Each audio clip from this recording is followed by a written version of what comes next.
Your husband's death does not entitle you to special treatment. This court will not waste its time on the tears of a widow.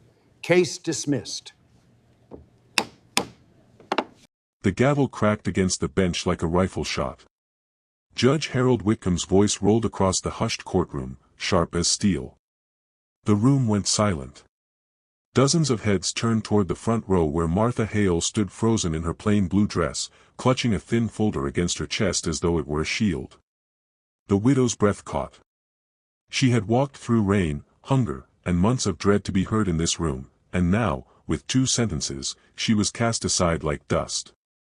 Even the ceiling fans seemed to stop. The bailiff shifted awkwardly.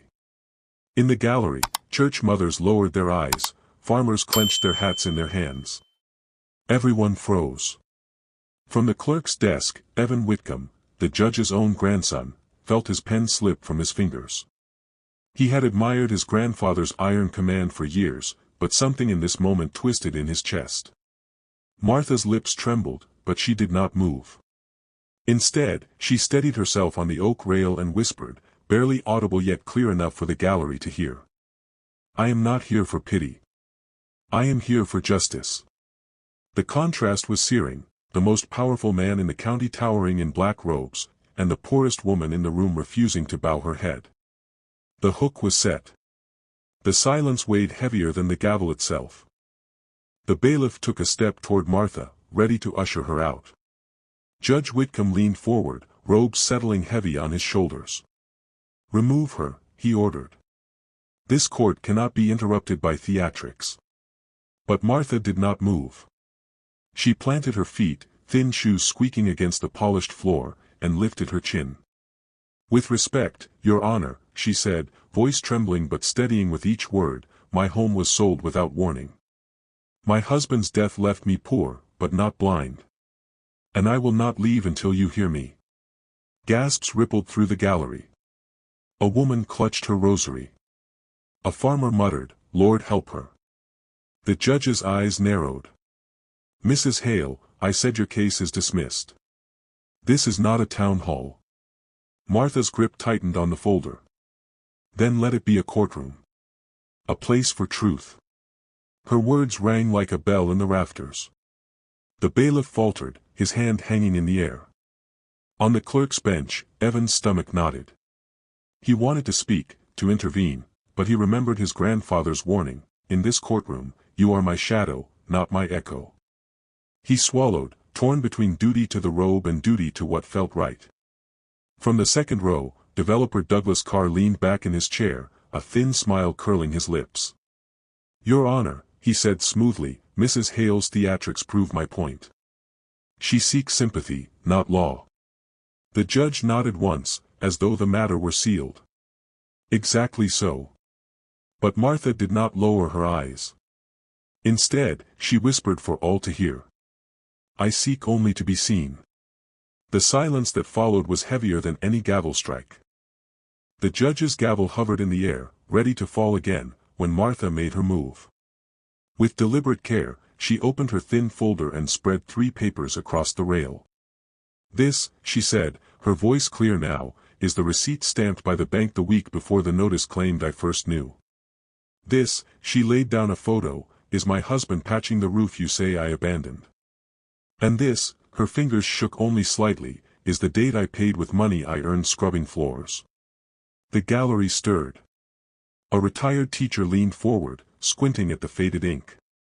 The postal carrier in the back whispered, "That looks about right." The bailiff, torn between duty and decency, stepped back a pace. Even he couldn't deny the quiet force of evidence. Evan's pen scratched furiously, copying the date and stamp. His pulse quickened. Here was more than sentiment, here was proof. His grandfather's rule of law demanded at least a glance. Judge Whitcomb frowned, eyes darting to the papers, then to the waiting faces. He could silence tears, but not stamped receipts. Martha lifted her chin. "It's not about pity," she said softly, but her words carried to every corner. "It's about fairness. About connection between what's true and what's right." The first payoff landed like a spark, nods from the gallery, a hum of agreement. A small victory, but one the room felt in its bones. The judge lowered his gavel without striking. For the first time that afternoon, he hesitated. Martha gathered her papers again, holding them close. A widow's armor was not steel, but truth, and today, truth had drawn its first breath. Douglas Carr rose smoothly from his bench, cufflinks glinting under the courthouse lights. He was the kind of man who had never been told no, and he carried himself like the room belonged to him. "Your Honor," he began, tone as polished as his shoes, "the bank acted lawfully. My purchase was clean. Yet, because I'm a man of compassion, I'll make a generous offer."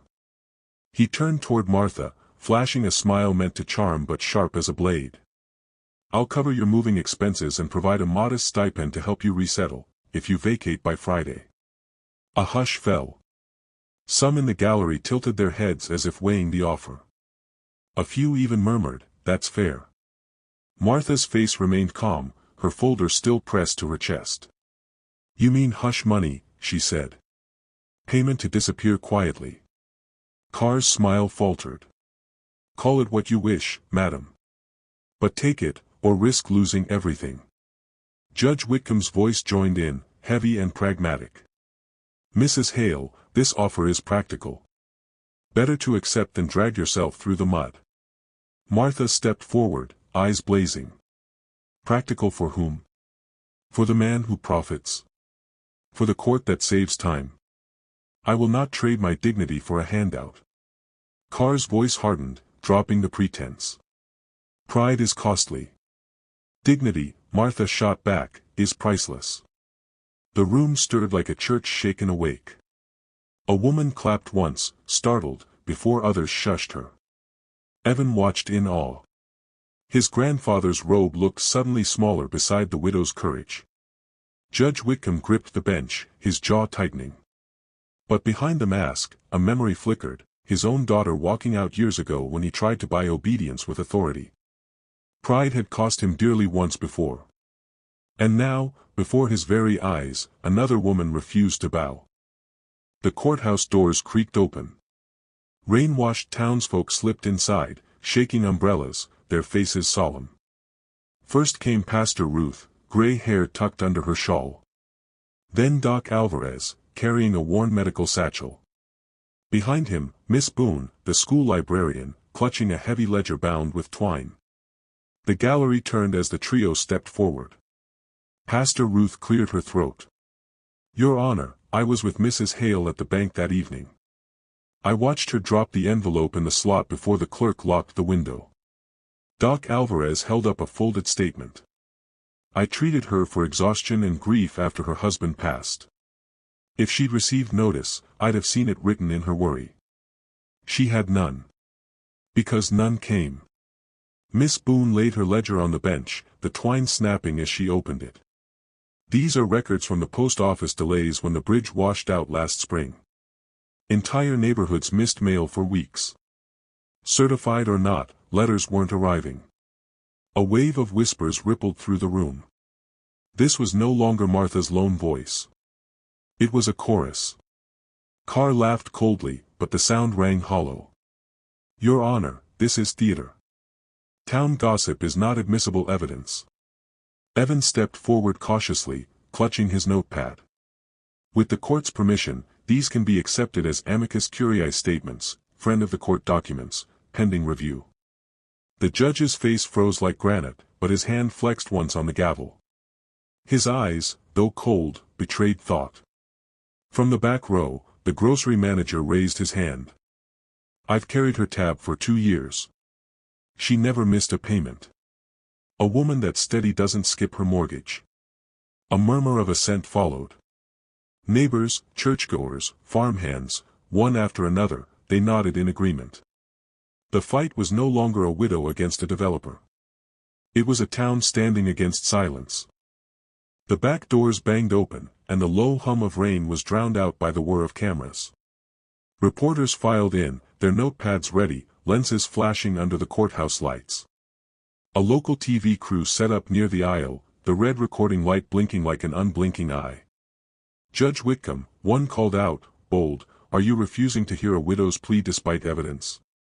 The judge stiffened, his face a mask of control. This court does not answer to lenses, he said flatly. We answer to law. Douglas Carr, eager to reclaim ground, rose with a smirk. Your Honor, I recommend sanctions. Someone has leaked docket details to stir up a mob. This is exactly why feelings should never outweigh filings. From the front, Pastor Ruth spoke firmly. Truth doesn't need leaking, Mr. Carr, truth walks in on its own. The gallery erupted in murmurs of approval. The cameras turned, capturing the sight, townsfolk standing shoulder to shoulder, their faces lit with defiance. At the clerk's desk, Evan's heart pounded. He had always been told law was order, clean and cold. Yet here was his grandfather, the law incarnate, sweating under the heat of lights and stares. And here was a widow, her folder pressed to her chest like a shield, speaking softly but heard by all. Martha held up her stamped receipt again, this time for the record, her voice cutting through the whispers. I paid. I delivered. I was unseen. The courtroom fell still. The camera zoomed in on her trembling hand, the ink mark visible, undeniable. Even the bailiff, once ready to escort her out, stood straighter, his eyes fixed on the paper as though he, too, were beginning to see. The pressure had shifted. The judge's authority, once unchallenged, now stood trial under the gaze of his town, his grandson, and the nation beyond those cameras. Douglas Carr's attorney stepped forward, smooth as oil. He held up a page with a triumphant smile. Your Honor, the certified mail receipt bears Mrs. Hale's signature. That alone proves notice was delivered. The law is satisfied. The judge leaned back, his gavel tapping once against the bench. The court recognizes the document. Martha's eyes filled but she did not bow. I never signed that paper. Not once in my life. The gallery murmured, doubtful, hopeful, torn. At the clerk's desk, Evan leaned over the page, his young hands trembling as he studied the ink. He remembered Martha's signature in the church bake sale ledger, he had carried those sheets as a boy. Her H curved tall like praying hands, her E leaned right, a habit from years of quick note-taking. On this page, the H was a loop, careless, the E bent left. Wrong. Wrong enough to burn in his chest. Evan rose slowly. Your Honor, permission to present comparative signatures for analysis. The judge's eyes flashed. Evan, this is not your place. But the words came anyway, stronger than fear. With respect, sir, it is my duty as clerk to record the truth. And the truth is this, he laid 3 pages on the bench, the bake sale ledger, a driver's license renewal, and a bank deposit slip. Side by side with the receipt, the difference screamed louder than any gavel. The gallery leaned forward. The reporter zoomed in. Martha pressed a hand over her mouth, whispering, "Thank you." The judge stared at his grandson, his lips pressed thin. Pride warred with principle, and for the first time in decades, principle began to win. Mr. Carr, the judge asked, voice quieter now, who in your office handled this signature? Carr swallowed, his smirk gone. Standard procedure, my staff. The silence that followed was no longer heavy, it was damning. The courtroom held its breath. For years, Judge Harold Whitcomb had been the immovable wall of the county, his rulings carved in stone. No one dared question him, until his own grandson had set the papers side by side. The judge's hand trembled on the gavel.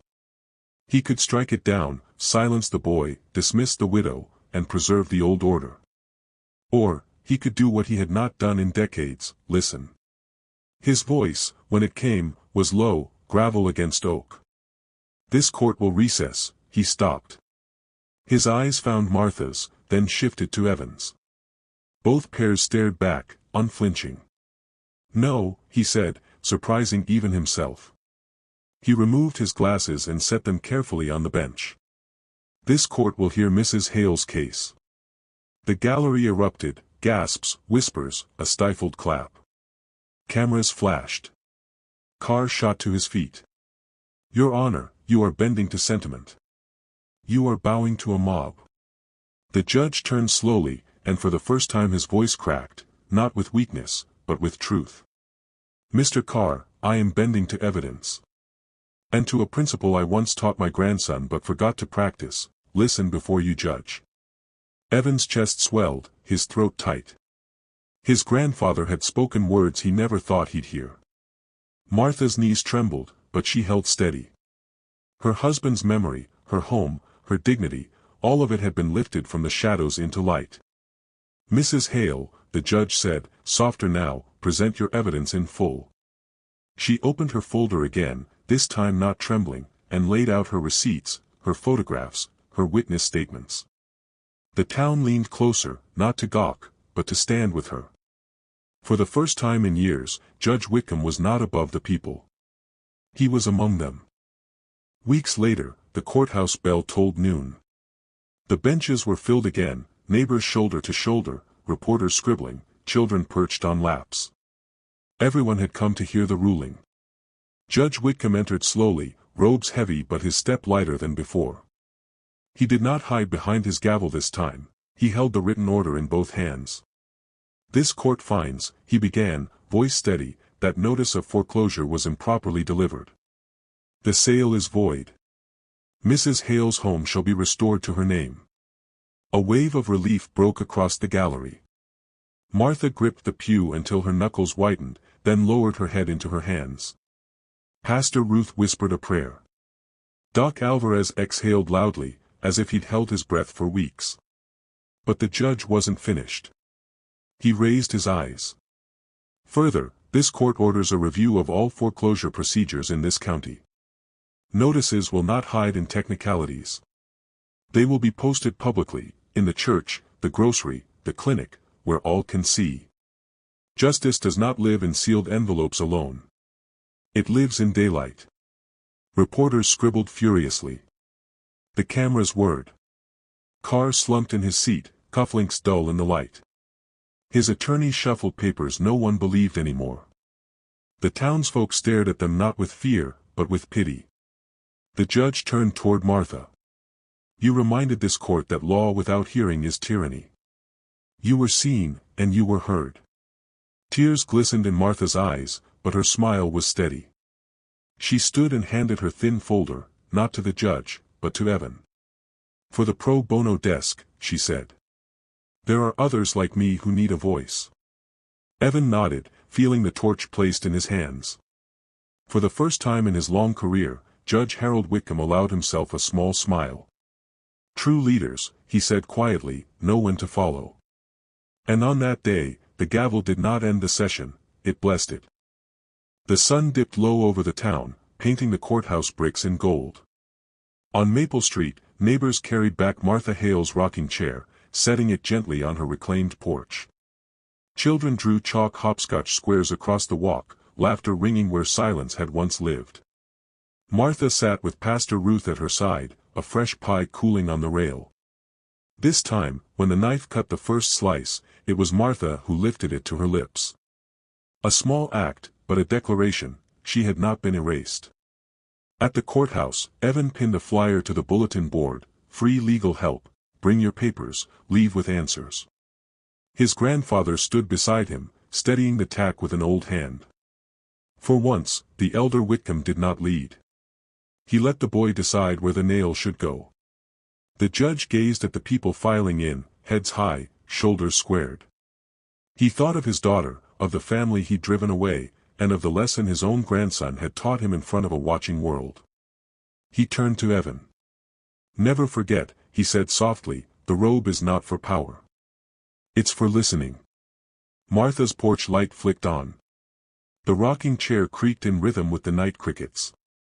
She looked toward town, whispering the words that had carried her through. "Listen before you judge." The camera would pull back now, if this were a movie. But this isn't a movie. It's a reminder. That justice can bend. That pride can break. That even the coldest gavel can learn to pause. Sparkles, if this story touched your heart, subscribe to our channel. We share American folktales of dignity, courage, and hope, because the greatest revolutions don't begin with thunder. They begin with one voice refusing to be silenced.